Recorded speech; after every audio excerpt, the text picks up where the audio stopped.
di luar.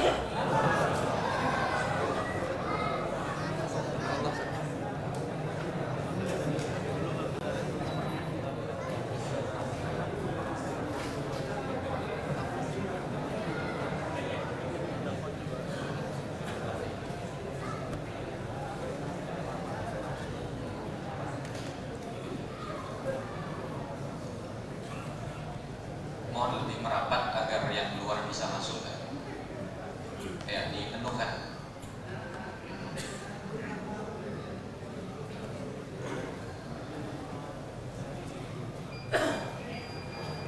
Ya.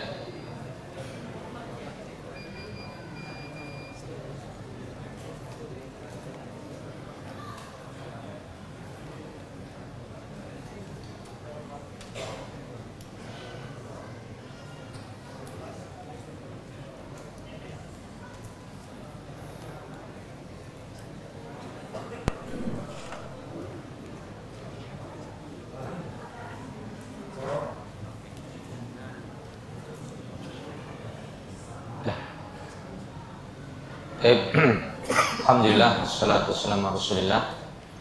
Amma ba'd, alhamdulillah, pada kesempatan malam bahagia ini telah hadir di tengah-tengah kita Ustadz kita Al-Fadil Ustadz Amin Nur Baid, hafizahullah ta'ala. Insyaallah kajian kita bertema tentang bahwasanya dunia hanya di tanganku saja. Dunia hanya di tangan. Dan insyaallah materi akan beliau sampaikan. Setelah itu akan ada sesi tanya jawab.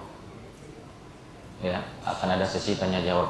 Dan silahkan mempersiapkan pertanyaan tanpa mic karena tidak memungkinkan. Ya. Jadi silahkan pertanyaan disiapkan dari sekarang, nanti serahkan ke saya. Jadi kita akan bacakan. Ya, selesai Ustadz menyampaikan materi ya, dan demi mempersingkat waktu kepada Ustadz fal yatafaddal mashkura wa ma'jura. Assalamualaikum warahmatullahi wabarakatuh.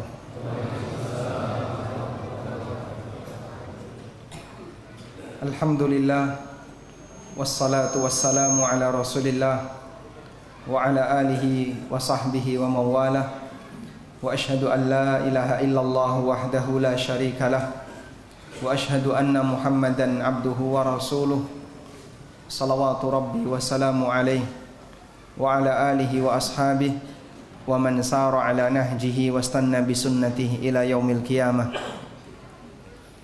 Alhamdulillah, kita bersyukur kepada Allah Subhanahu wa taala.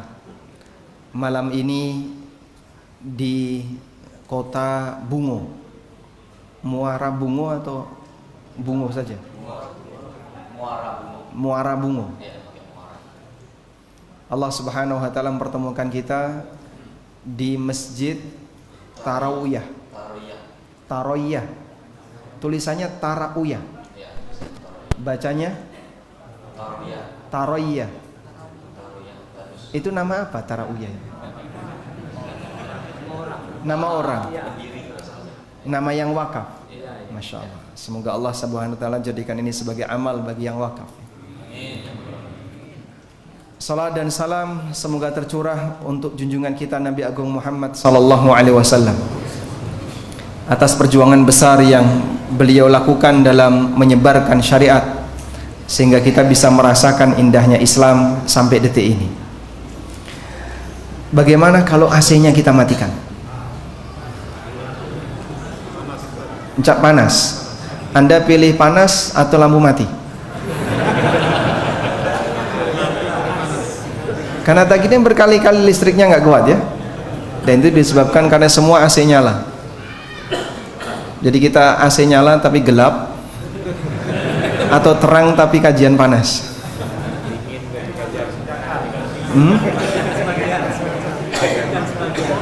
Dimatikan sebagian. Baik, mungkin nanti panitia bisa mematikan sebagian AC biar beban listriknya bisa dikurangi. Ya, silakan panitia. Baik, untuk pertama kalinya saya menginjakkan kaki di Muara Bungo Bayangan saya itu banyak taman bunga. Ternyata yang ada tambang, Sama sawit. sama sawit. Masya Allah. Inilah bumi Allah. Allah Subhanahu wa Ta'ala memberikan kepada orang di Indonesia minyak di bawah dan minyak di atas. Minyak bumi, di atas ada minyak sawit. Sampai di muka kita ada minyak ya. Jadi nikmat luar biasa yang Allah berikan kepada masyarakat Indonesia. Mudah-mudahan kita bisa mensyukurinya dengan maksimal. Nah, dari semua itu kita mau bahas tentang dunia hanya ada di tangan. Dalam arti jangan sampai dunia itu masuk ke dalam batin. Sebab ada sebagian orang yang terlalu meletakkan dunia di hati, sehingga semua obsesinya obsesi duniawi. Semuanya diukur berdasarkan standar duniawi. Karena dia ngertinya bahagia itu ketika dia punya materi. Padahal tidak demikian. Maka insya Allah di kesempatan kali ini kita mau belajar bagaimana ketika Allah memberikan kita kehidupan dunia, kesejahteraan materi, tapi hanya ada di tangan, namun tidak sampai di batin. Baik, sebelumnya saya awali dari pertanyaan dulu. Kalau misalnya Bapak Ibu dikasih pilihan, Anda pengen jadi orang kaya bersyukur atau miskin yang sabar? Sebelah kanan, jawabnya apa Pak? Kaya bersyukur. Yang tengah? Sama. Yang kiri? Taklid juga sama yang sebelah. Kayaknya semua ijma pengen jadi kaya bersyukur ya. Cuman masalahnya begini, kaya dan miskin itu pilihan siapa Pak? Pilihan Allah. Sehingga semuanya berharap jadi kaya bersyukur, tapi Allah takdirkan jadi miskin abadi. Ada? Nah, mungkin saja. Oleh karena itu, sebenarnya yang lebih penting bukan masalah kaya dan miskin. Sebab kalau bicara kaya dan miskin, ini dua hal yang di luar pilihan manusia. Kalau di luar pilihan manusia, artinya jadi kaya itu bukan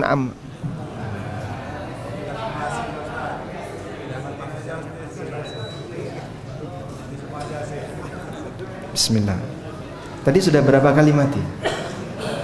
Dari sholat tadi sudah berkali-kali. Sholat tadi sekali atau dua kali? Dua kali. Sudah empat kali mati. Nah, gimana pilihannya? AC mati tapi terang, AC mati. Baik, mungkin AC bisa dimatikan, beberapa AC. Jamaah sudah siap dengan kepanasan. Kita lanjutkan ya. Nah.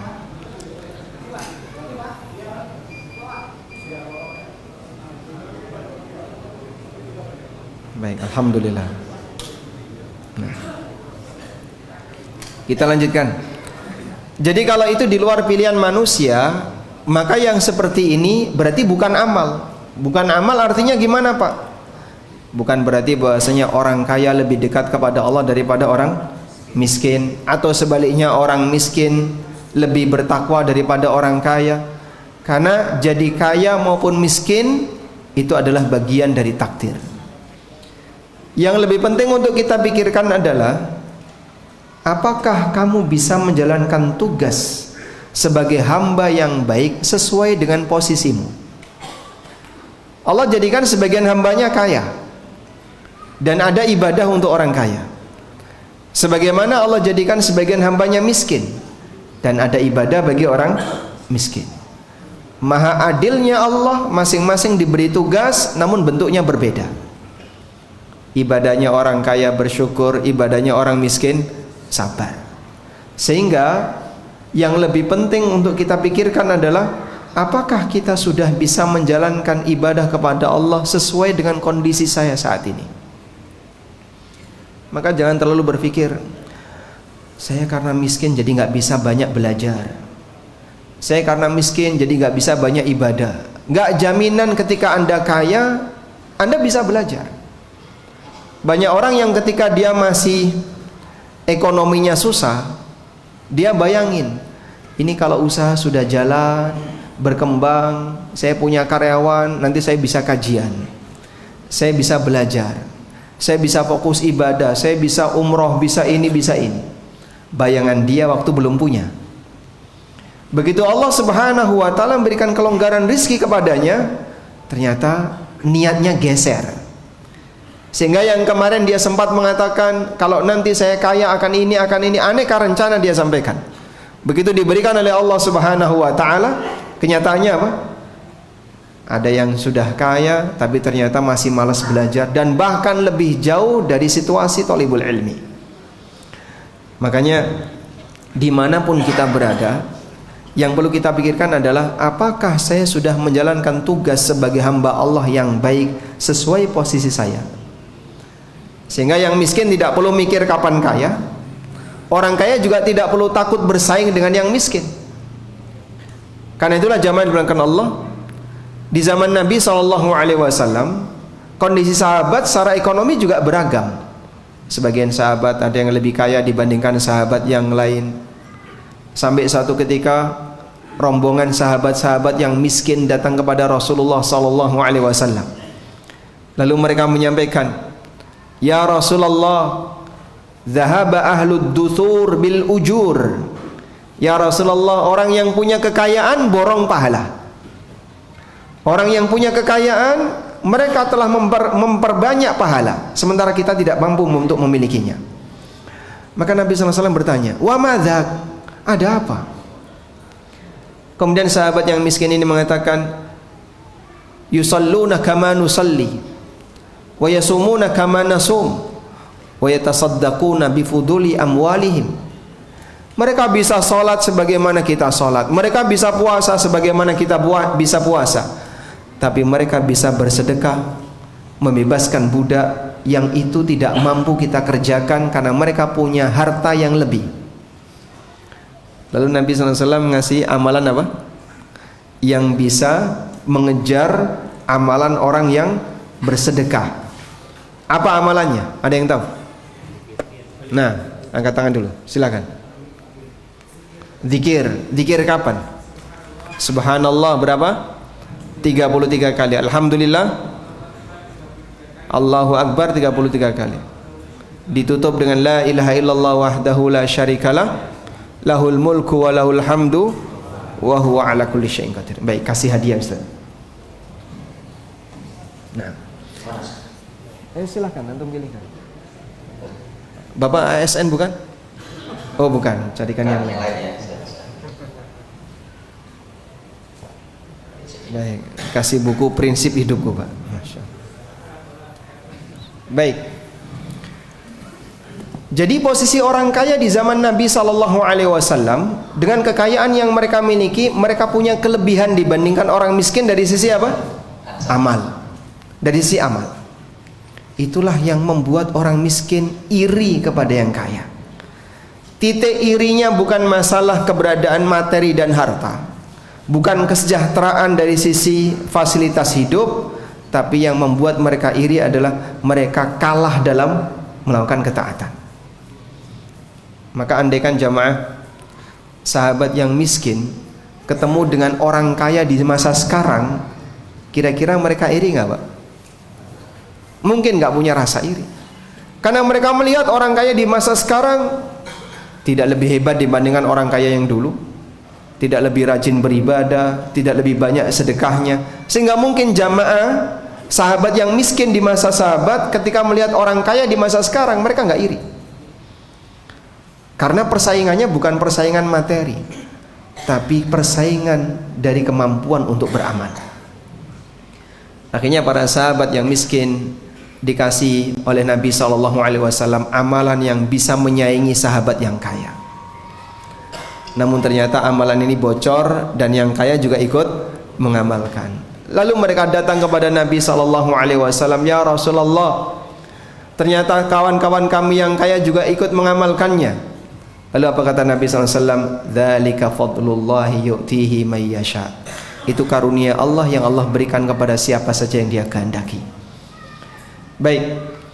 Oleh karena itulah, yang lebih penting dalam hal ini adalah mengedepankan prinsip ridho dengan ketetapan Allah. Sebab ridho sendiri itu adalah amal saleh. Dan salah satu di antara bentuk ridho yang tertinggi adalah ridho dengan kondisi yang Allah berikan kepada kita. Allah jadikan kita mau jadi kaya maupun jadi miskin, itu pilihan Allah. Pernah terjadi dialog tapi tidak nyambung. Dialog tidak nyambung itu pernyataan yang dikoreksi dengan pernyataan yang lain. Sahabat itu pernah mengatakan, al-faqru ahabbu ilayya minal ghina wal maradu ahabbu ilayya minas sihha. Jadi orang miskin lebih saya sukai daripada jadi orang kaya. Jadi orang yang sakit-sakitan lebih saya sukai daripada sehat walafiat. Ada nggak Pak orang di zaman sekarang yang kayak gitu Pak? Ada Pak? Coba yang pengen miskin boleh angkat tangan? Nggak ada ya? Sebagian di antara sahabat, mereka itu lebih bahagia ketika mereka hidupnya susah dari sisi materi duniawi daripada hidup penuh dengan fasilitas. Salah satunya Abu Darda. Al-faqru ahabbu ilayya minal ghina wal maradu ahabbu ilayya minas sihha. Jadi orang miskin lebih saya sukai daripada jadi orang kaya. Jadi orang yang sakit lebih saya sukai daripada jadi orang sehat. Gak nemu manusia kayak gini di zaman sekarang. Kok bisa Pak Abu Darda punya pernyataan seperti itu? Karena isi dari dunia ini hanya ada dua. Kalau nggak nikmat, musibah. Begitu ya? Isi dari dunia ini hanya ada dua. Kalau nggak nikmat, musibah. Ibadah orang yang mendapatkan nikmat adalah syukur. Ibadah orang yang dapat musibah, sabar. Abu Darda, beliau lebih bisa merasakan kelezatan sabar daripada ketika merasakan kelezatan syukur. Maksudnya Pak, ketika orang itu sedang mendapatkan musibah, lalu dia berusaha untuk bersabar. Bisa jadi saat dia bersabar, dia bisa merasa lebih dekat dengan Allah, bisa merasa banyak bermunajat kepada Allah. Ketika beribadah, merasakan kehadiran bagaimana Allah Subhanahu wa ta'ala memberikan ketenangan baginya. Sehingga dalam posisi itu Abu Darda merasakan kelezatan ibadah di saat beliau sedang sabar. Belum tentu orang syukur bisa seperti ini.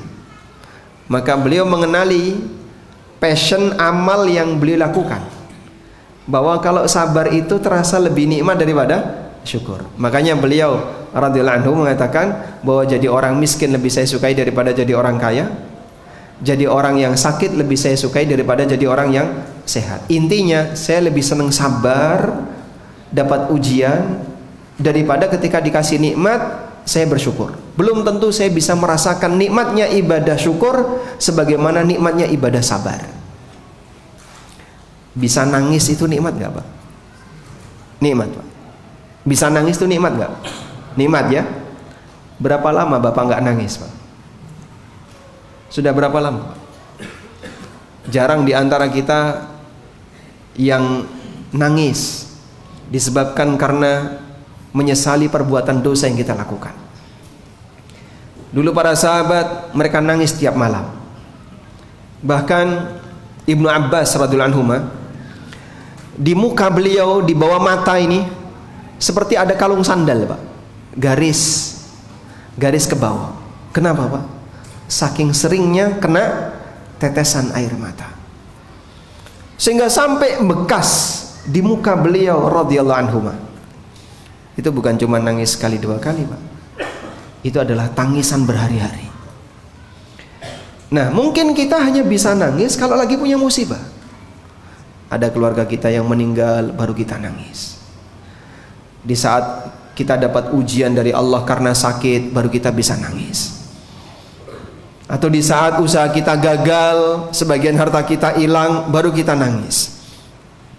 Tapi itu sebuah kenikmatan tersendiri. Sehingga di saat orang itu nangis, kemudian dia bermunajat kepada Allah, dia merasakan sebuah ketenangan batin yang mungkin tidak bisa dirasakan oleh mereka yang sedang tersenyum dan tertawa. Maka bagian inilah yang menjadi rahasia kenapa Abu Darda radhiyallahu anhu merasa apa? Miskin lebih beliau sukai daripada kaya, karena beliau ingin lebih sering bersabar. Sebab ibadah sabar ini membuat beliau bisa menikmati kedekatan dengan Allah Subhanahu wa taala. Baik. Namun pernyataan Abu Darda ini dikoreksi oleh cucu Nabi SAW, Hasan bin Ali bin Abi Thalib. Dan para ulama menilai pernyataan Hasan ini lebih tinggi daripada perkataan Abu Darda. Maka tadi kita sebutkan dialog tapi tidak sinkron, tidak nyambung, karena yang satu sudah disampaikan kemudian ini memberikan jawaban. Saat Hasan bin Ali radhiyallahu anhu mendengarkan apa yang disampaikan oleh Abu Darda, Hasan cucu Nabi SAW mengatakan, amma ana rahimallahu Abu Darda, semoga Allah merahmati Abu Darda. Amma ana, kalau menurut saya pribadi, manittakala ila khairi ikhtiyarillahi lahu lam yatamanna syai'a. Siapa yang pasrah terhadap pilihan terbaik yang Allah berikan untuknya, maka dia tidak akan berangan-angan untuk memiliki apa yang tidak dia miliki. Itu kata kuncinya. Sehingga manusia yang terbaik bukan orang miskin lebih baik daripada yang kaya, tapi siapa yang pasrah terhadap pilihan terbaik yang Allah berikan untuknya, dia tidak akan berangan-angan untuk mendapatkan apa yang tidak dia miliki. Di saat itulah dia punya sikap ridha dan qanaah, sehingga dia menerima apapun keputusan Allah Subhanahu wa taala baginya. Baik. Kalau misalnya jemaah ada dua orang soleh, orang soleh A dan orang soleh B, menurut Anda mana yang lebih bertakwa?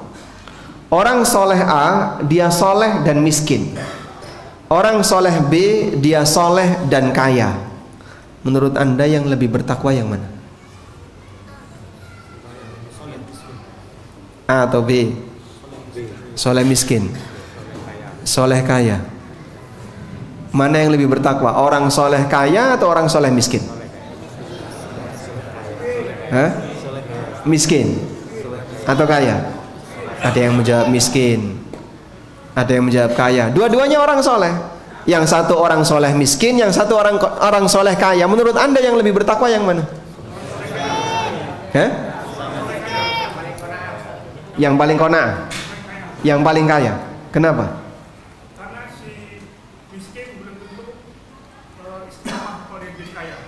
Yang miskin belum tuh istiqomah jadi kaya, yang kaya belum tuh istiqomah ketika jadi miskin. Cobaan kekayaan lebih berat daripada cobaan kemiskinan. Sudah pernah nyoba? Dunia dibentangkan untuknya. Mana yang lebih berat? Ujian kaya atau ujian miskin? Hah? Ujian kaya atau ujian miskin coba? Ujian kaya? Miskin? Ujian miskin? Lebih berat. Anda lebih betah mana? Diuji kaya atau diuji miskin?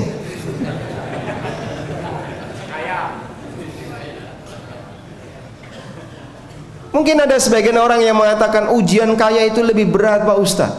Orang kaya kan godaannya banyak, pengen ini, pengen ini, pengen ini. Potensi maksiatnya besar. Kalau dia salah dan kepleset dalam memanfaatkan kekayaannya, dia bisa berbuat maksiat. Orang miskin berat nggak ujiannya Pak? Berat. Apa ujiannya? Hah? Hasad kepada yang kaya, iri kepada yang kaya, gampang emosi, suka berantem sama istrinya karena ujian kemiskinan. Baik, tapi masing-masing adalah ujian dari Allah Subhanahu wa taala. Lalu mana yang lebih bertakwa antara kaya dan miskin ini? Mana yang lebih mulia? Ini dua hal yang tidak bisa dibandingkan. Maka Allah Subhanahu wa taala tidak menjadikan kaya itu terpuji secara zatnya, sebagaimana miskin juga tidak terpuji secara zatnya. Walaupun ada khilaf di antara para ulama, ibadah mana yang lebih afdal, syukur ataukah sabar. Ada sebagian yang mengatakan ibadah syukur itu lebih afdal. Karena Allah mengatakan dalam Al-Quran, wa qalilum min ibadiyas syakur, dan sedikit sekali di antara hambaku yang pandai bersyukur. Dan ada yang mengatakan ibadah sabar itu lebih afdol, karena ibadahnya ulul azmi itu sabar. Wasbir kama sabara ulul azmi minar rusul, bersabarlah kamu sebagaimana sabarnya para rasul di kalangan ulul azmi. Sehingga masing-masing diberi ujian oleh Allah Subhanahu wa taala sesuai dengan posisinya. Mau kaya maupun miskin, yang lebih penting adalah kau bisa bertakwa ataukah tidak. Karena nilai kemuliaan tidak diukur dari kekayaan dan kemiskinan, tapi nilai kemuliaan diukur dari sejauh mana kau bisa bertakwa. Inna akramakum indallahi atqakum. Sesungguhnya manusia yang paling mulia di sisi Allah di antara kalian adalah yang paling bertakwa kepada Allah Subhanahu wa taala. Baik. Selanjutnya. Lalu apa hubungannya Pak dengan tema kajian terkait dunia hanya ada di tangan? Ternyata posisi dunia terkadang diletakkan oleh sebagian orang di dalam hati, sehingga itu merusak fokus dia dalam beribadah kepada Allah. Sebagai contoh sederhana Pak, sandal itu tempatnya di mana? Di kaki. Tapi terkadang sandal ditaruh di hati. Ada orang yang sandalnya lebih bagus, iri hati. Sandalnya keinjak sama orang lain, sakit hati. Betul Pak?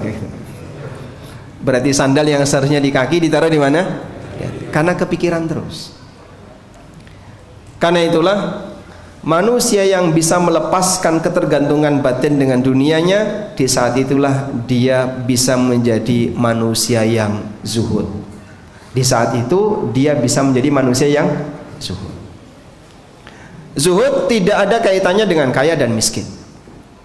Orang kaya yang zuhud banyak, orang miskin yang zuhud juga banyak.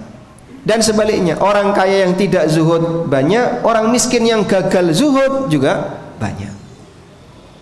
Ada orang miskin tapi dalam obsesi dia sehari-hari kapan kaya, pengen terus dapat uang. Dalam pikiran dia cuma duit dan duit. Dia miskin tapi hatinya dipenuhi dengan obsesi untuk mendapatkan harta. Berarti orang seperti ini zuhud atau tidak? Orang seperti ini zuhud atau tidak? Tidak. Walaupun di tangannya tidak ada harta. Maka zuhud itu tidak ada kaitannya dengan kaya dan miskin, tapi zuhud lebih kepada amal batin, mengendalikan hati, bagaimana agar hati ini tidak terlalu bergantung kepada kehidupan dunia. Nabi Sulaiman seorang nabi yang kaya raya dan beliau zuhud. Dzulqarnain seorang raja yang wilayah kekuasaannya meliputi semua daratan dan beliau zuhud.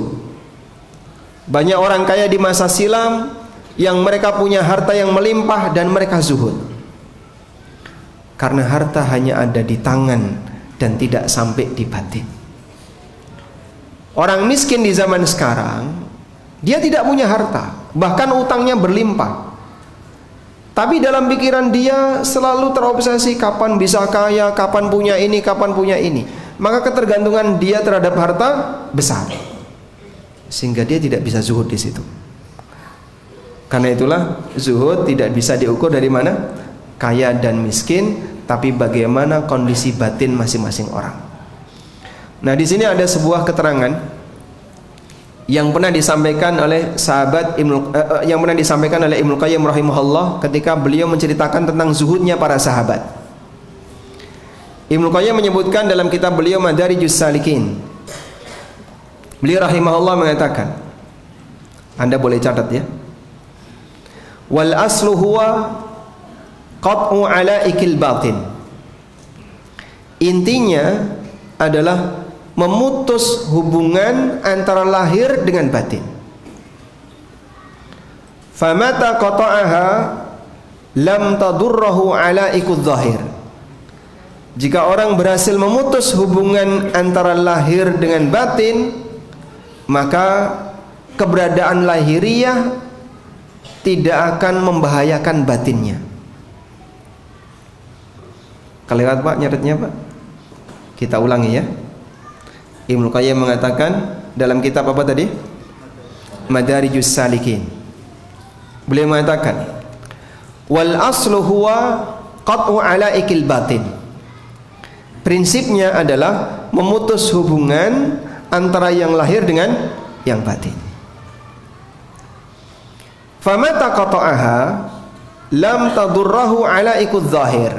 Sepanjang orang bisa memutus hubungan antara lahir dengan batin, maka keberadaan yang lahir tidak akan mempengaruhi kondisi batin. Sehingga kondisi lahir mau banyak, mau sedikit, mau berhasil, mau gagal, mau dapat uang, nggak dapat uang, batinnya aman. Karena dia sudah putus hubungan antara yang lahir dengan yang batin. Kemudian beliau mengatakan, famata kanal malu fi yadika. Selama harta itu hanya ada di tanganmu, walaysa fi qalbika, dan tidak ada di hatimu, lam yadurraka walau kathur, maka keberadaan harta itu tidak akan membahayakanmu meskipun jumlahnya banyak.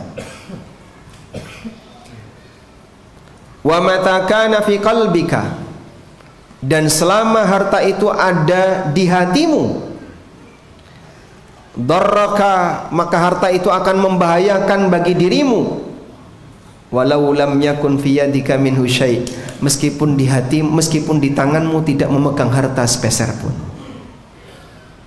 Baik, lalu indikatornya apa untuk bisa mengetahui bahasanya orang sudah berhasil memutus hubungan antara bagian yang lahir dengan bagian yang batin? Ibnu Qayyim rahimahullah kemudian menyebutkan keterangan yang disampaikan oleh Imam Ahmad, dan inilah indikator zuhud. Nanti Bapak bisa ngukur ya, kira-kira saya sudah termasuk atau belum. Ibnu Qayyim rahimahullah kemudian menyebutkan dialog seseorang dengan Imam Ahmad. Ada orang yang bertanya kepada Imam Ahmad rahimahullah, ayakunur rajulu zahidan wa indahu alfu dinar. Apakah seseorang bisa hidup zuhud sementara dia punya 1000 dinar? 1000 dinar berapa? 1 dinar itu berapa, Pak? Ada yang tahu 1 dinar? Berapa 1 dinar? Enggak tahu. Nah, berapa? 4,25 gram. Berarti kalau 1000 dinar berapa, Pak? 4,25 kilogram emas. Kasih hadiah, Ustaz. Titip. Ada orang yang tanya sama Imam Ahmad, bisa nggak orang hidup zuhud sementara dia punya harta sebanyak 4,25 kilogram emas? Itu kalau jadi duit berapa? Yang nambang emas di sini banyak. Katanya di Muara Bungo banyak tambang emas ya. Pernah nemu 4 kilogram emas kan? Belum ya. 4 kilogram emas jadi berapa duit, Pak, itu, Pak? Kalau dirupiahkan berapa? 8 miliar. Bisa nggak orang itu hidup zuhud sementara dia punya duit sebanyak 8 miliar? Apa kata beliau? Naam, ala syari'atin. Iya, bisa. Tapi ada syaratnya. Bagaimana syaratnya? Inilah kriteria tadi. Kalau sudah bisa seperti ini berarti dia telah berhasil memutus hubungan antara lahir dengan batin. Apa syaratnya? Alla yafraha idza zadat wa la yahzana idza naqasa. Dia tidak semakin gembira ketika hartanya bertambah dan tidak sedih ketika hartanya berkurang. Sehingga batinnya tidak ada perubahan dengan keberadaan perubahan harta. Mau harta bertambah, mau harta berkurang, tidak menimbulkan suasana batin perubahan, suasana batin tidak ada. Dia tidak merasa bahagia, tidak merasa gembira, tidak merasa bangga ketika hartanya bertambah, dan tidak merasa sedih ketika hartanya kurang. Itulah manusia yang telah berhasil memutus hubungan antara lahir dengan batin. Lalu kata beliau, walihadza kana as-sahabatu azhadal ummati ma'a ma bi aidihim minal amwal. Karena itulah para sahabat menjadi manusia yang paling zuhud meskipun dia memiliki banyak harta. Abdurrahman bin Auf, Utsman bin Affan, termasuk Abu Bakar dan Umar, juga beberapa sahabat yang lainnya, Sa'ad bin Abi Waqqas, dan para sahabat yang lain. Mereka memiliki banyak sekali harta yang berlimpah, tapi bertambahnya harta tidak membuat mereka makin bangga, dan berkurangnya harta tidak membuat mereka sedih. Sehingga misalnya Pak, umumnya orang misalnya dia dagang, pas hari ini keuntungannya 30 kali lipat, seneng gak dia? Oh, senang sekali. Dan satu ketika dia bangkrut misalnya, hari ini gak ada satupun yang laku, bahkan karena kehujanan sampai bahan bakunya rusak. Sedih gak kira-kira? Sedih. Nah, ketika ada perubahan dunia mengubah kondisi perubahan batin, berarti dia belum bisa zuhud. Maka kata kunci zuhud adalah ketika seorang hamba berhasil memutus hubungan antara lahir dengan batin. Baik jamaah, ada orang punya mobil, misalnya mobil 3 atau 4 ya. Dia punya 3 atau 4 mobil.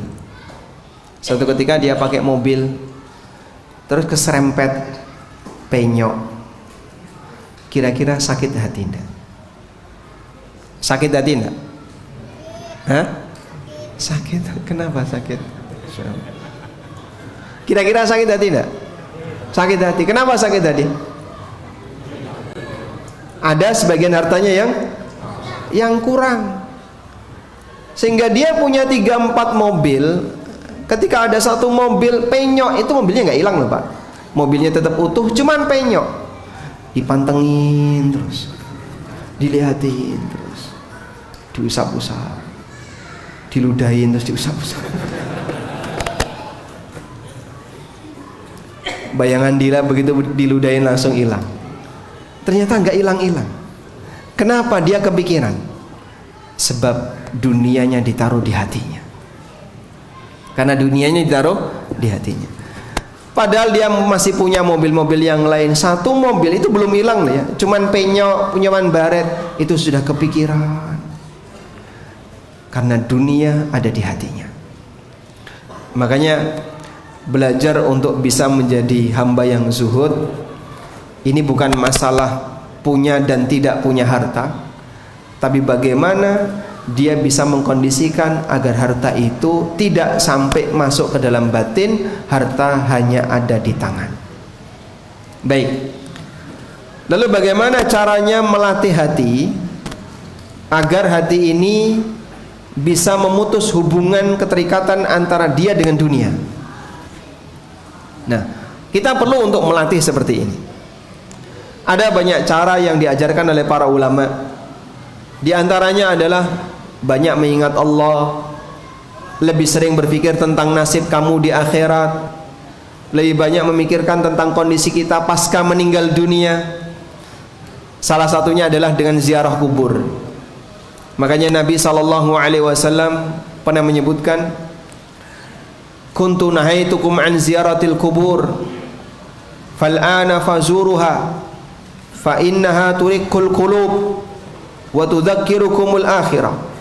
Dulu aku larang kalian untuk ziarah kubur, sekarang silahkan lakukan ziarah kubur, karena ziarah kubur itu bisa melembutkan hati, membuat orang hatinya tidak terlalu bernafsu terhadap dunia, dan mengingatkan akhirat, mengingatkan kalian terhadap kehidupan akhirat. Itu manfaat ziarah kubur. Nabi SAW berikan arahan seperti ini. Salah satu di antara tujuannya adalah untuk menurunkan obsesi manusia terhadap ingin memiliki dunia. Di antaranya kau ingat nasibmu, bagaimana kondisi kamu kelak di yaumil qiyamah, bagaimana keadaan kamu nanti dihisab oleh Allah Ta'ala, sehingga itu jadi ngerem manusia untuk mencari dunia berlebihan. Baik. Namun ada satu teori yang sangat bagus yang pernah disampaikan oleh Syekhul Islam rahimahullah ta'ala. Dalam hal ini beliau rahimahullah memberikan penjelasan berbeda antara butuh dengan cinta. Itu dua hal yang berbeda. Maksudnya gimana Pak? Orang itu senang dunia alasannya apa Pak? Orang itu senang dunia alasannya apa? Karena dia merasa butuh dengan harta. Sehingga karena dia merasa butuh dengan harta, butuh dengan ini, butuh dengan itu, maka dia mencintainya. Cinta ini timbul karena kebutuhan dia. Tapi bisa nggak Pak? Ini dibutuhkan tanpa dicintai. Sehingga di sini perlu dibedakan antara dibutuhkan dan dicintai. Ini kata kuncinya. Baik, suami istri Pak, sudah sama-sama tua, usia 70 tahun. Mereka tetap bertah untuk hidup bersama. Itu karena alasan cinta atau karena alasan butuh? Coba tanyakan sama yang sudah punya pengalaman. Suami istri sama-sama sudah lanjut usia, umur 60 ke atas. Mereka betah untuk hidup bersama. Walaupun mungkin sepanjang pernikahan banyak gesekan, tapi nggak pernah cerai. Sampai mati mereka hidup bersama. Mereka hidup bersama itu karena alasan cinta atau karena alasan butuh? Butuh. Betul ya? Bukan karena cinta. Sudah pernah merasakan? Sehingga ada sebagian orang yang mungkin rasa cintanya sudah nggak ada, tidurnya sudah nggak bareng, tapi mereka masih bisa hidup bersama karena satu sama lain saling membutuhkan.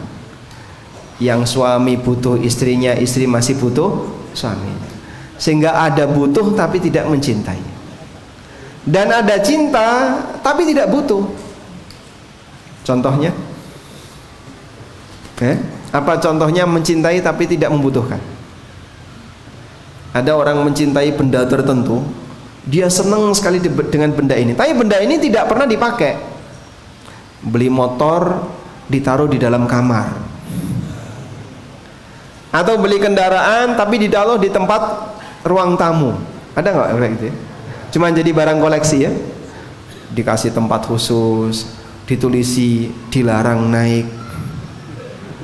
Sehingga motor ini sudah tidak lagi berfungsi sebagaimana tujuan dia dibuat. Motor itu dibuat dengan tujuan apa? Untuk dikendarai, untuk ditunggangi. Ini tidak boleh, dilarang naik, dikasih pita gitu ya, nggak boleh melintas. Tapi orang yang senang dengan motor ini, tiap hari dilap, tiap hari difoto, tiap hari dibersihkan, namun tidak pernah dia manfaatkan. Sehingga sebenarnya dia nggak butuh benda itu, tapi dia mencintainya. Ada orang punya banyak sekali duit tersimpan di rekening, dan dia belum butuh, makanya dibiarkan saja di rekening. Tapi dia mencintai. Sebelum tidur cek saldo, senyum-senyum sendiri. Melihat apa Pak? Angkanya yang besar. Bisa nggak orang bahagia ketika lihat angka Pak? Bisa? Angka apa yang membuat manusia bahagia? Cek saldo.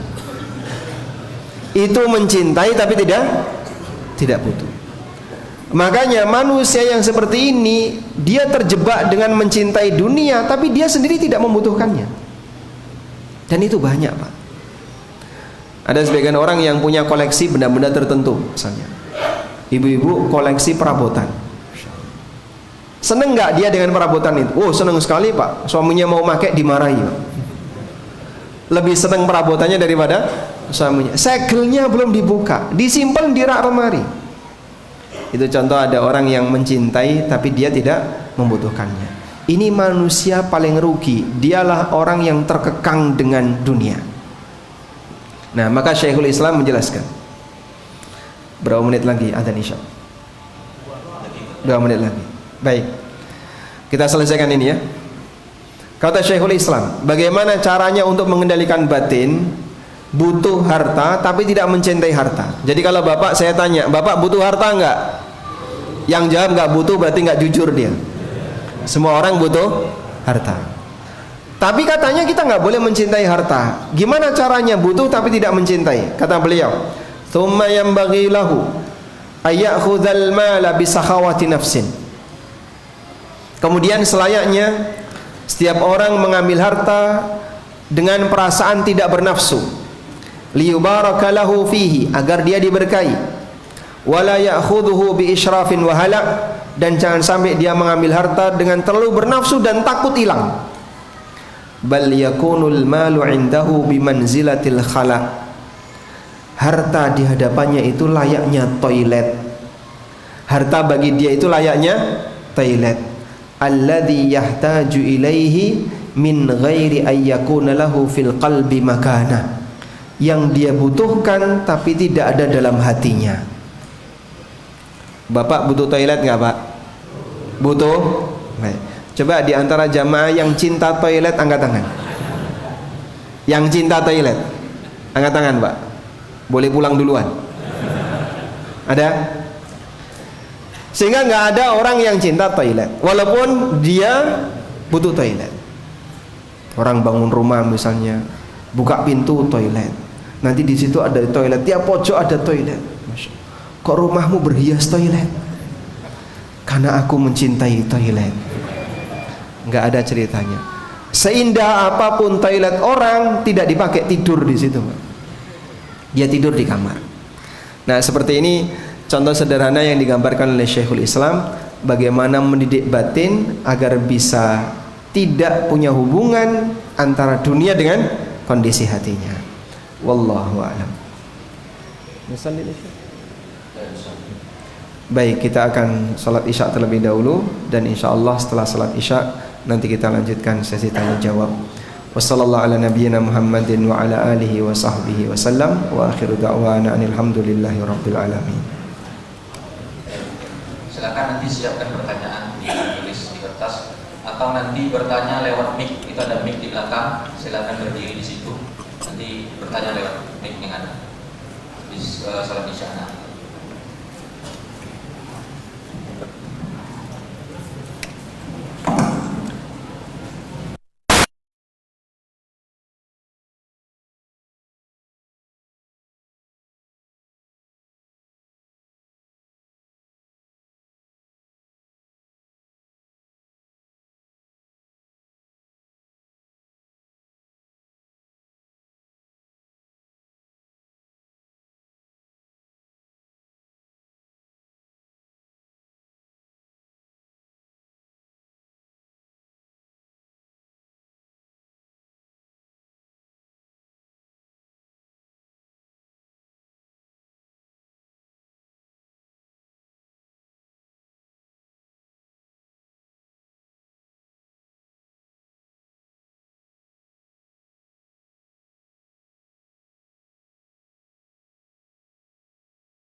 Alhamdulillah, wassalatu wassalamu ala Rasulillah. Pada kesempatan pada salat Isya ini, insyaallah sampai jam 8.20.00, setengah jam, insyaallah cukup. Dipersilakan kepada para jemaah untuk mengajukan pertanyaan, baik via kertas atau mau bertanya langsung kepada Ustaz dengan cara tegak di mic, mundur. Silakan. Baik.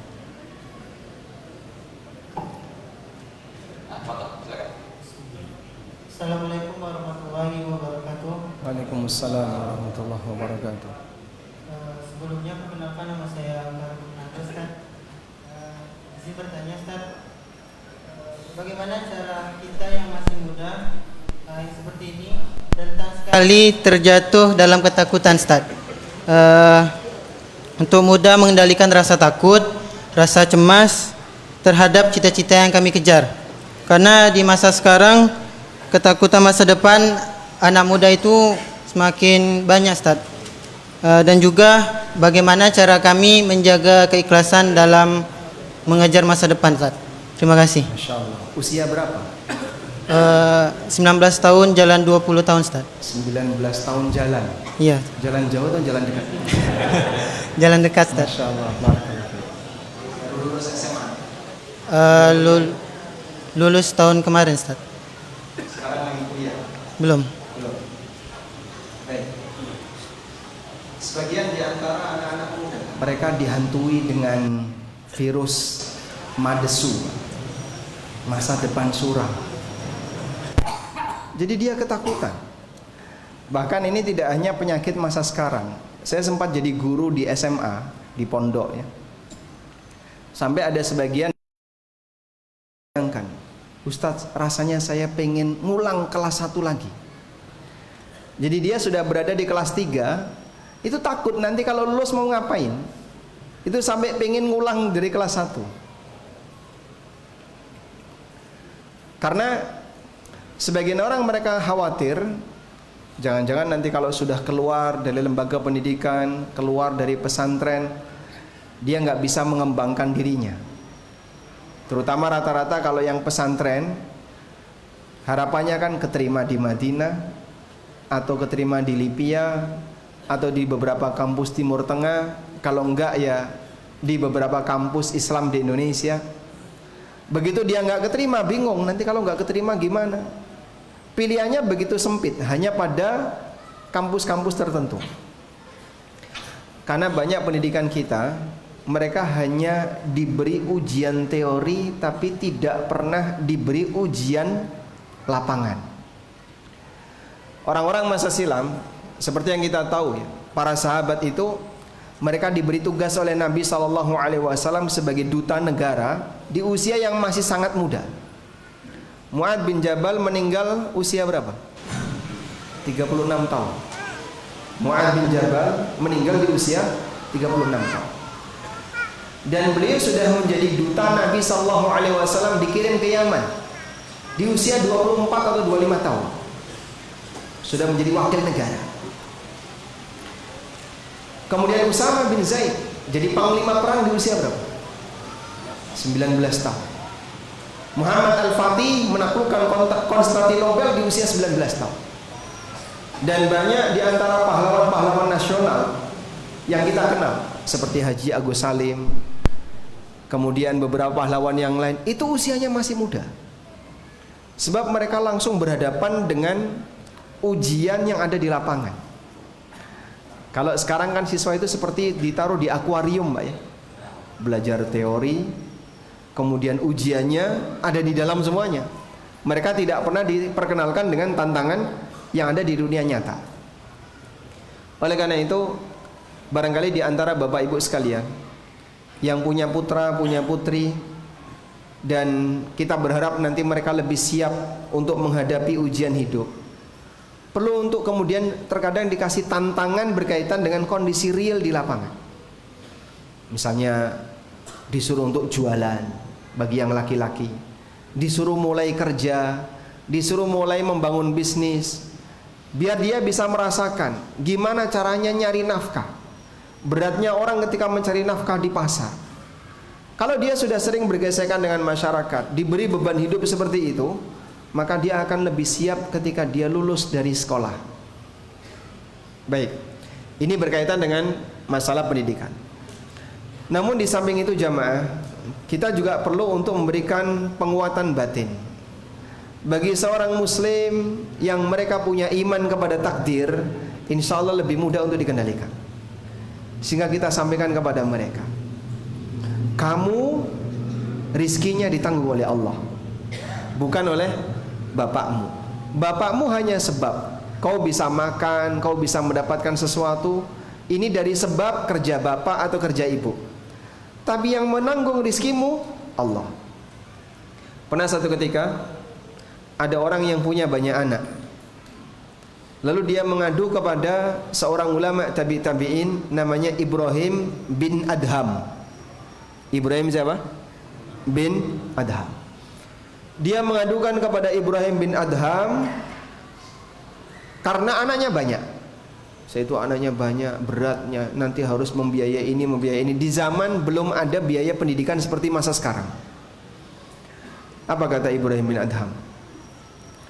Coba kau cari siapa di antara anakmu yang rizkinya tidak ditanggung oleh Allah, bawa ke sini. Siapa di antara anakmu yang rizkinya tidak ditanggung oleh Allah, kau bawa ke sini.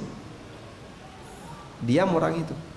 Nggak ada orang yang rizkinya tidak ditanggung oleh Allah.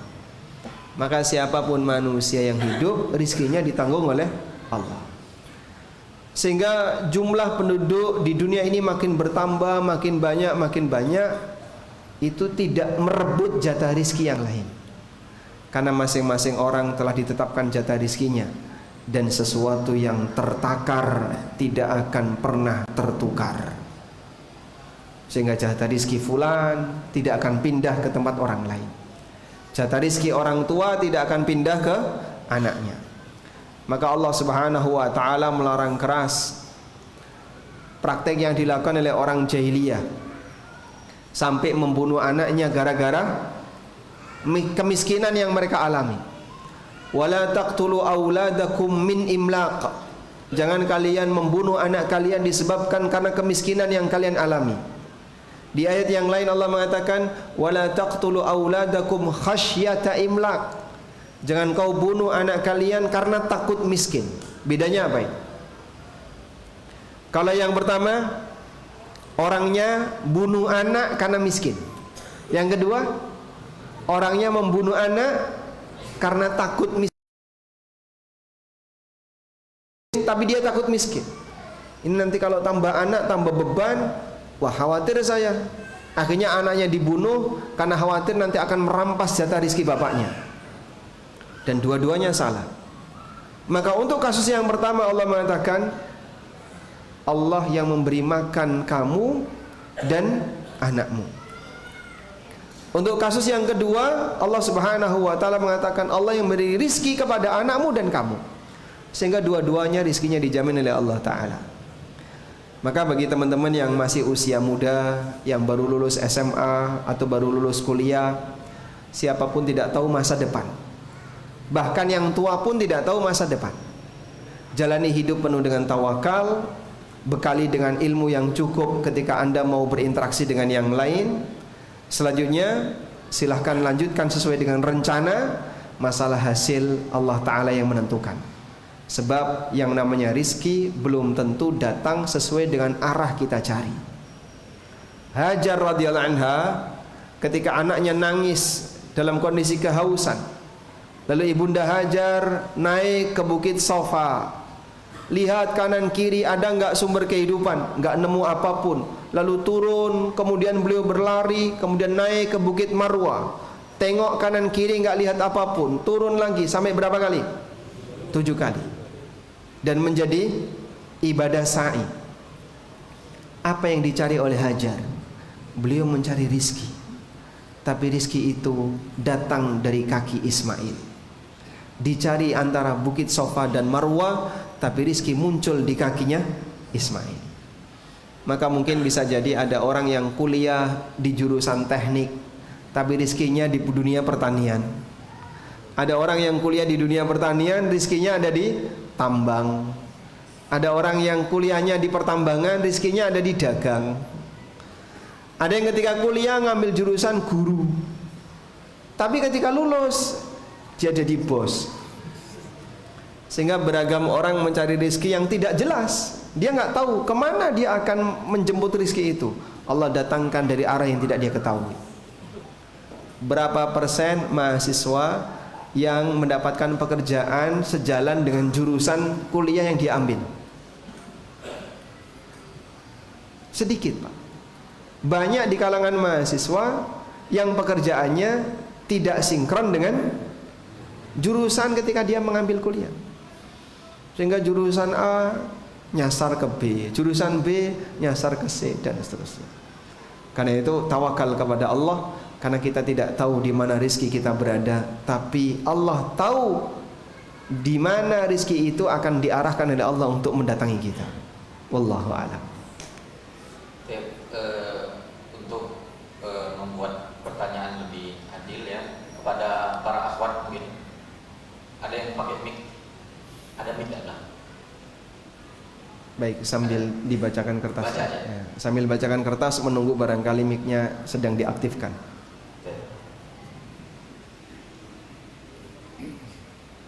Pertanyaan kita dahulukan yang sampai ke depan ya. Jadi kalau di bawah berarti mohon maaf, di bawah pula pertanyaan. Pertanyaan pertama Ustaz, Bismillahirrahmanirrahim. Makmum terlambat yang belum masuk ke sholat, apakah boleh mengingatkan atau membetulkan bacaan imam yang salah atau terlupa? Makmum terlambat yang belum masuk ke shaf salat, berarti dia belum takbiratul ihram. Ya. Apakah boleh membenarkan bacaan imam yang salah? Membenarkan bacaan imam yang salah itu disebut dengan al-fathu. Disebut dengan al-fathu.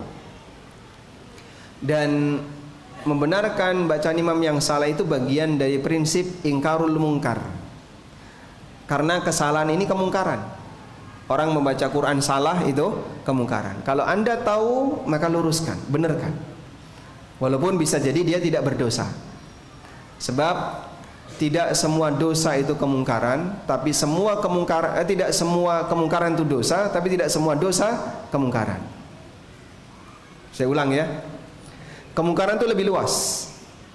Tidak semua kemungkaran itu dosa. Ada nggak Pak kemungkaran yang tidak dosa? Anak kecil berantem dosa nggak? Anak kecil berantem dosa nggak? Kenapa nggak dosa? Belum balik. Tapi kalau Anda melihat anak kecil berantem, dikasih ring atau dipisah? Ya, dipisah. Baik. Ayam berantem, mungkar atau tidak? Kemungkaran. Sehingga kalau Anda melihat ada dua ayam berantem, apa yang Anda lakukan?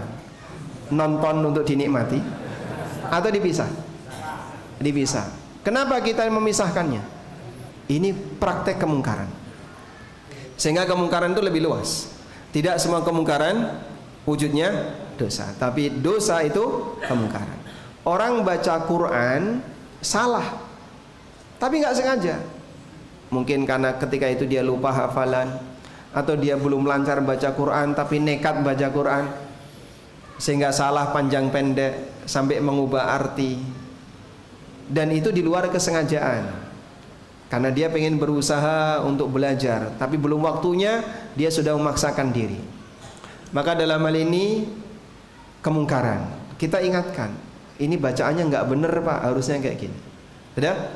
Imam salah baca Quran, dibiarkan atau diingatkan? Diingatkan. Oleh karena itu dalam hal ini, bagi yang tahu kesalahan imam dan memungkinkan bagi dia untuk mengingatkan, silahkan ingatkan. Baik. Apakah disyaratkan harus sudah sholat sebagai makmum? Tidak harus. Sebab ingkarul mungkar itu tidak harus dalam posisi dia sebagai makmum. Namun umumnya kesalahan itu didengar oleh makmum. Karena ketika sholat jamaah berarti yang di belakangnya siapa? Makmum. Kalaupun misalnya ada makmum masbuk yang dia belum masuk sholat, kemudian mendengar bacaan imam salah, dia bisa ngingetin. Jangan nunggu takbiratul ihram dulu. Nanti sudah lewat ayatnya. Maka dia ingetin walaupun dia belum masuk dalam salat. Wallahu a'lam. Pertanyaan berikutnya. Bismillah, Afwan Ustaz. Apakah menjaga dan perhatian terhadap harta sama dengan meletakkan dunia dalam hati? Apakah menjaga harta termasuk di antara bentuk menaruh dunia dalam hati? Dalam hati.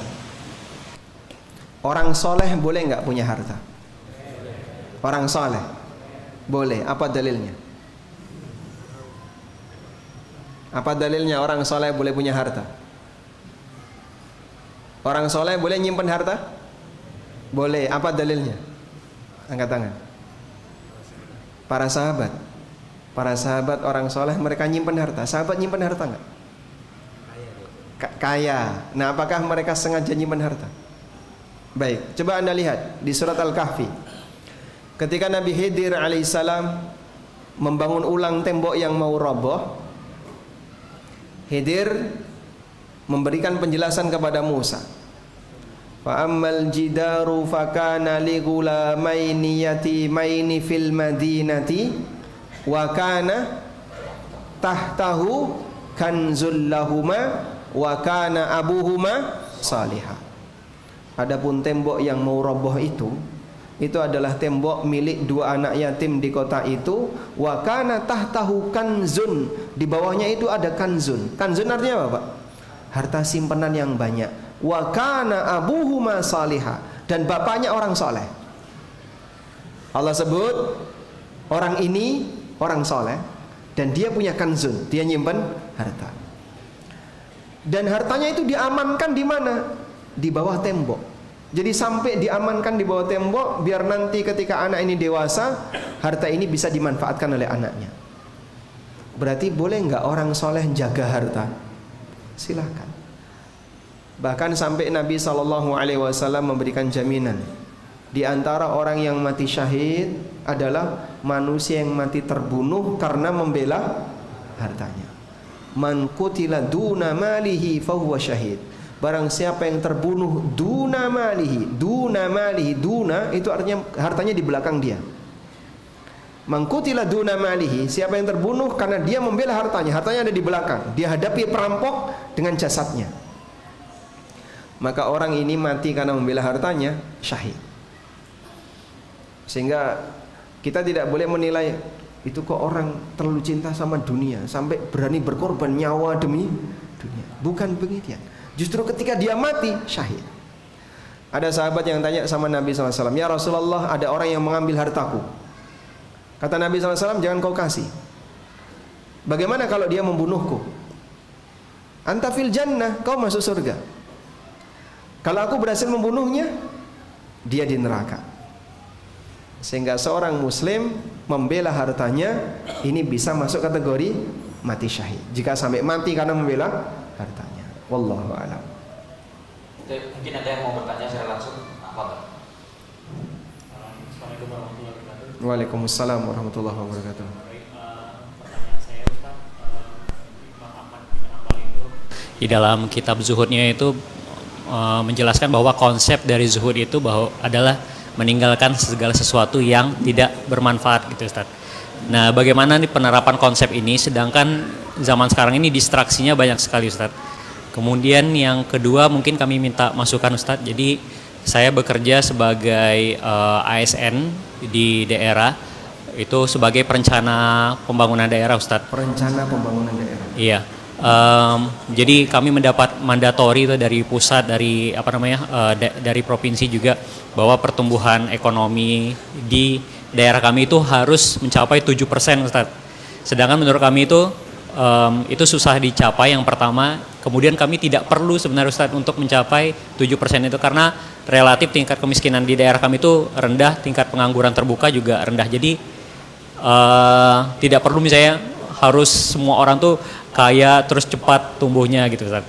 Nah, ini bagaimana cara menanggapinya gitu Ustadz, supaya itu tadi terkait dengan konsep ini kita sebenarnya supaya lebih efisien, efektif dan yang tidak butuh itu bisa kita hindari. Terima kasih. Waalaikumsalam warahmatullahi wabarakatuh. Baik. Berkaitan dengan pembahasan zuhud. Di sini ada dua arah yang perlu kita bedakan ya. Pertama, kajian zuhud berkaitan dengan masalah dunia, interaksi hamba dengan dunia. Yang kedua, kajian zuhud terkait aktivitas manusia. Yang Anda sampaikan tadi itu zuhud berkaitan dengan aktivitas manusia. Zuhud berkaitan dengan aktivitas manusia didefinisikan oleh para ulama tarku ma la yanfa'u fil akhirah, meninggalkan sesuatu yang tidak bermanfaat di akhirat. Dan wara' itu didefinisikan oleh para ulama tarku ma yukhsha dararuhu fil akhirah, meninggalkan sesuatu yang ditakutkan dan dikhawatirkan berbahaya besok di akhirat. Baik, berarti dengan definisi wara' dan zuhud ini, menurut Anda yang lebih tinggi yang mana, zuhud atau wara'? Saya ulang ya, sambil jamaah loading dulu. Zuhud meninggalkan sesuatu yang tidak bermanfaat di akhirat. Wara' meninggalkan sesuatu yang dikhawatirkan berbahaya di akhirat. Lebih tinggi mana, zuhud sama wara'?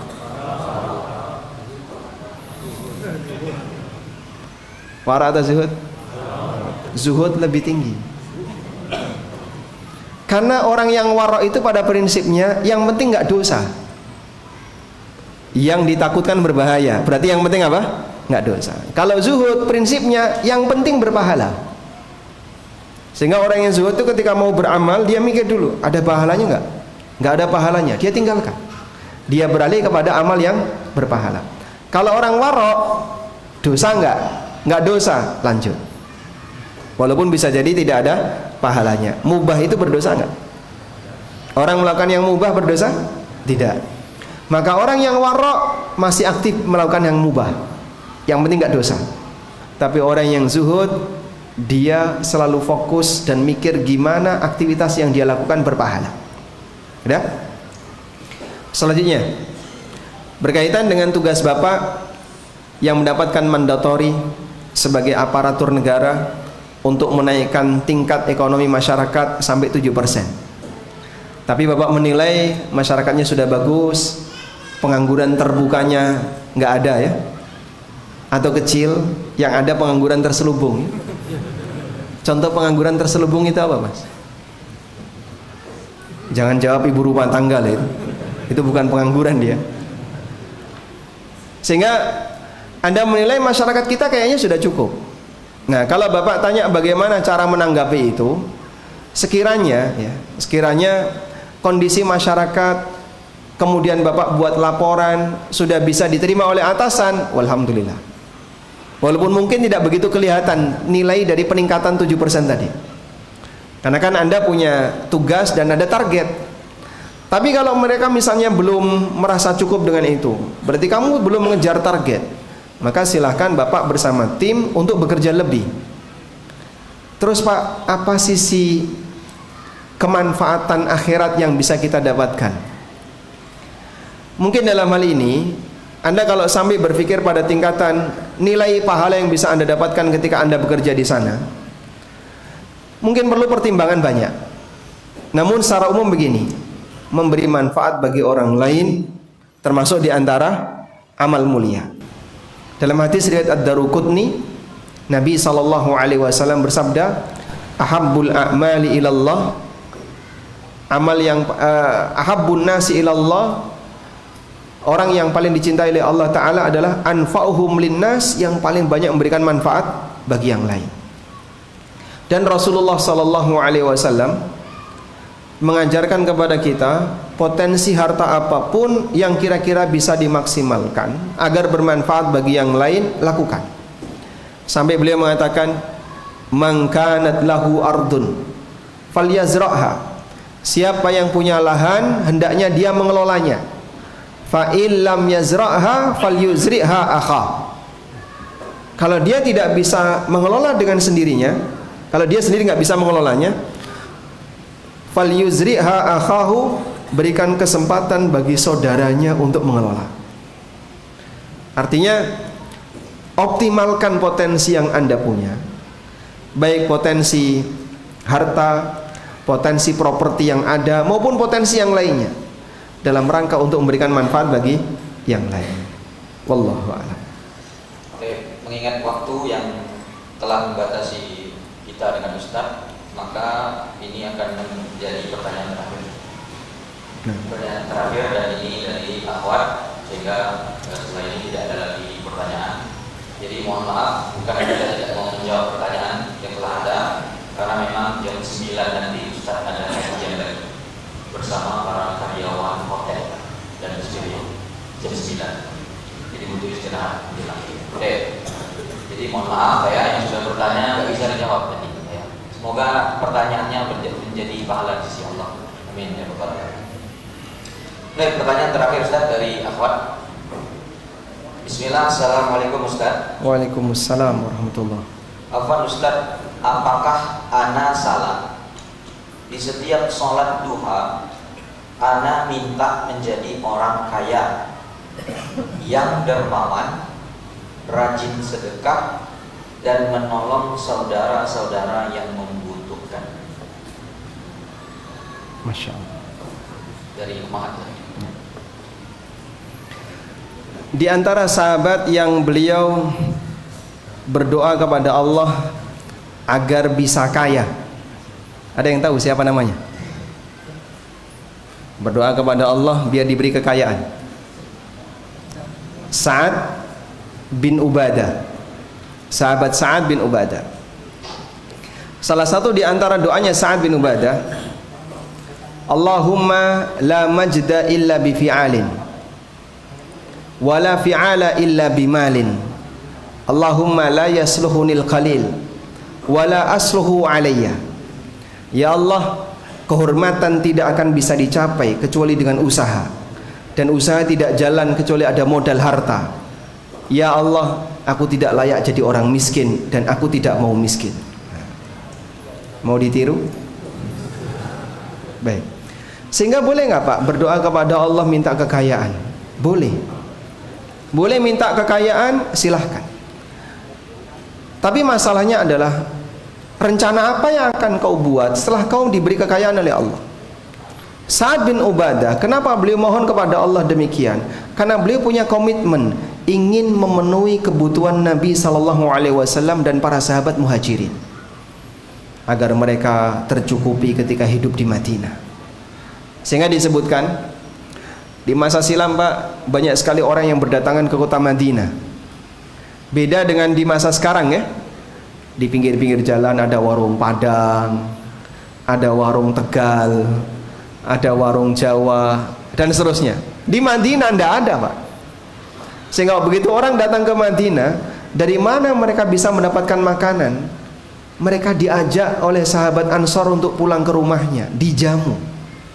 Sehingga kalau sudah sholat isya berjamaah, maka para sahabat Ansor itu membawa 1 orang, 2 orang, 3 orang, diajak ke rumah, makan malam di rumahnya.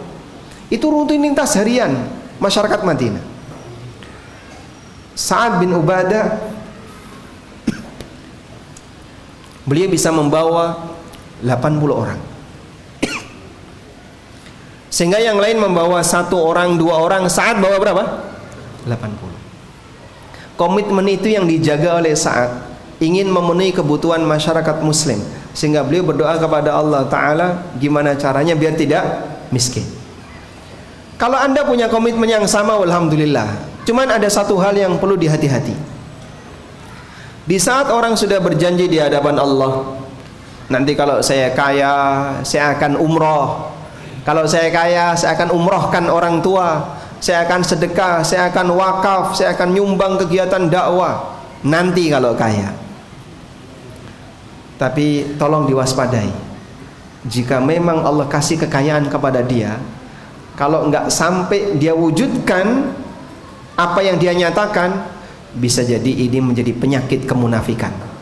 Ini Allah sebutkan di surat Al-Ahzab, di surat At-Taubah ayat 75 sampai 77. Saya bacakan ayatnya. Wa minhum man ahadallah. Di antara orang munafik itu ada yang berjanji di hadapan Allah.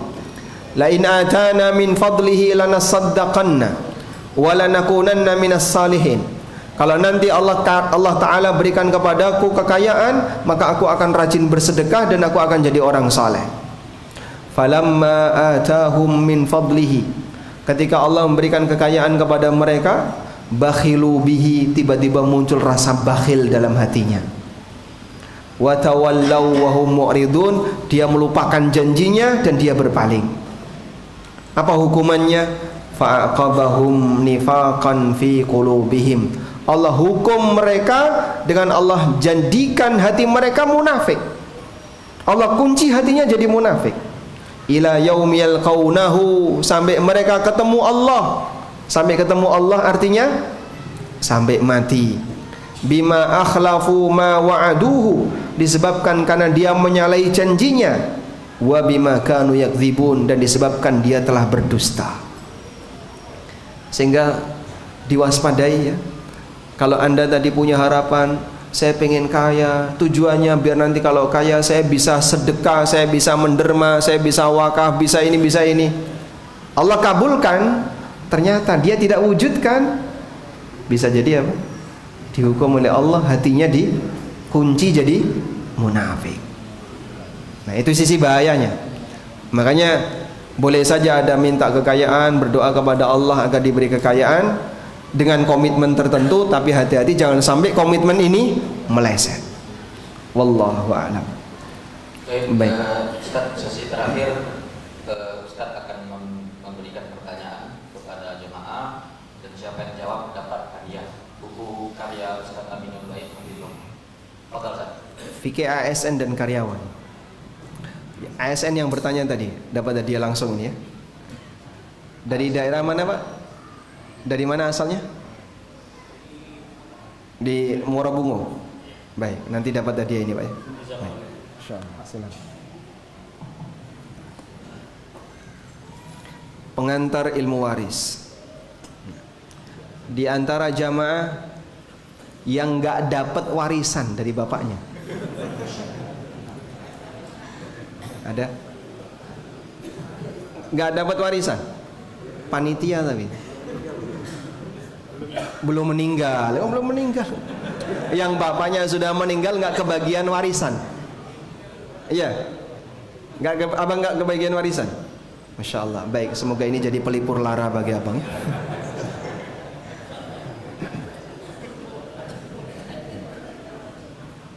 Fikih zakat kontemporer. Pertanyaannya, jelaskan teori zuhud menurut Ibnul Qayyim. Angkat tangan dulu. Nah, fadal. Qat'u ala ikil batin. Lanjutnya.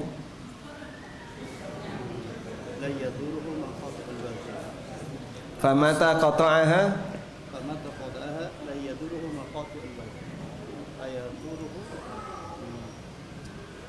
la yadurruha ala ikul zahir. Terus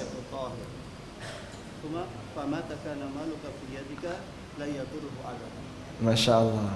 Famata kana al-malu fi yadika la yadurru qalbaka. Baik. Dapat hadiah. Terjemahannya apa itu? Oh, sudah tadi. Intinya apa tadi?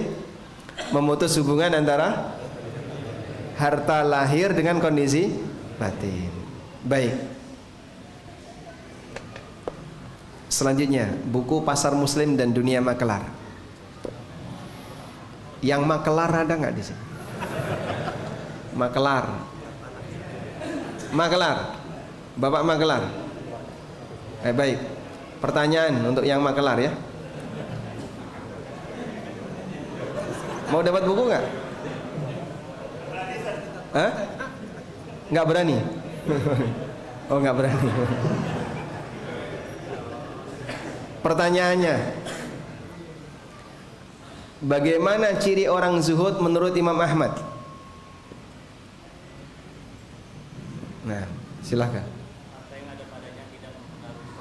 Harta yang ada padanya tidak mempengaruhi kondisi batin. Indikatornya apa?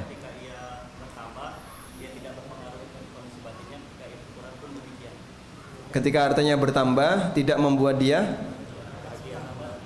tidak membuat dia bahagia, tidak membuat dia bahagia. Ketika artinya berkurang, tidak membuat dia sedih. Masya Allah.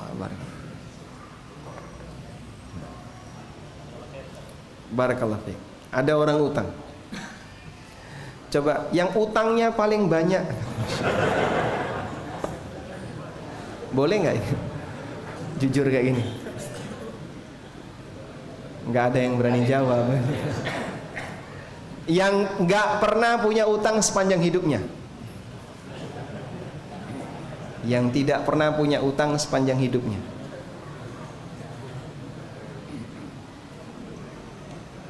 Nggak ada ya. Di kota lain banyak, di Bungo nggak ada. Yang sepanjang hidupnya tidak pernah punya utang. Yang semua utang, mau utang uang, mau utang barang, belum pernah. Masya Allah, dapat hadiah. Tapi beliau udah punya. Oh, beliau udah punya buku ini. Ganti yang ini. Baik. Kita ganti ya. Bagaimana penjelasan Syekhul Islam agar tidak punya ketergantungan dengan dunia? Nah, silahkan. Silahkan berdiri. Kasih mic, Pak. Kasih mic. Baik. Atau langsung boleh, tidak apa-apa. Kalau berdiri dulu. Silakan berdiri, Mas. Assalamualaikum warahmatullahi wabarakatuh. Waalaikumsalam warahmatullahi wabarakatuh. Perkenalkan, nama saya Aris dari Tengah Pantai. Yang pertama itu banyak mengingat Allah. Banyak mengingat Allah. Yang kedua mengingat kondisi kita di akhirat. 6. Terus yang ketiga kurang lebih ziarah kubur. Ziarah kubur. Sudah. Cuma 3. Hadiahnya sudah sampai sana, Pak. Tolong dikembalikan, Pak. Jawabannya nggak tepat ini. Hadiahnya?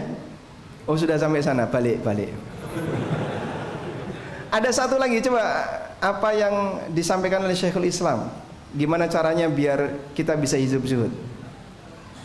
Selain dari 3 itu. Nah, silahkan.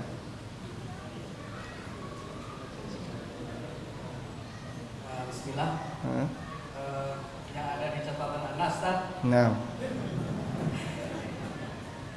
itu selayaknya setiap orang mengambil harta dengan tanpa bernafsu. Tidak bernafsu. Harta itu yang ada di depannya itu layaknya sebuah toilet yang mana dia membutuhkannya tetapi dia tidak mencintai. Masya Allah, barakallah fiik. Ini jawaban yang benar. Masya Allah. Fikih haid. Masya Allah. Saya nggak mungkin tanya siapa yang haid ya. Jadi ini enaknya gimana? Kasihkan ke ibu-ibu ya. Nanti Ustadz yang ngasihkan, terserah. Ibu yang bertanya tadi dapat hadiah fikih haid. Yang tadi pertanyaannya dibacakan. Ada satu pertanyaan tadi. Baik, cukup Ustadz? Cukup, alhamdulillah. Baik, demikian semoga yang kita bahas ini bermanfaat. Allahumma anfa'na bima 'allamtana wa 'allimna ma yanfa'una warzuqna ilma. Wa sallallahu ala nabiyyina Muhammadin wa ala alihi wa sahbihi wa sallam wa akhiru da'wana alhamdulillahi rabbil alamin. Wassalamualaikum warahmatullahi wabarakatuh.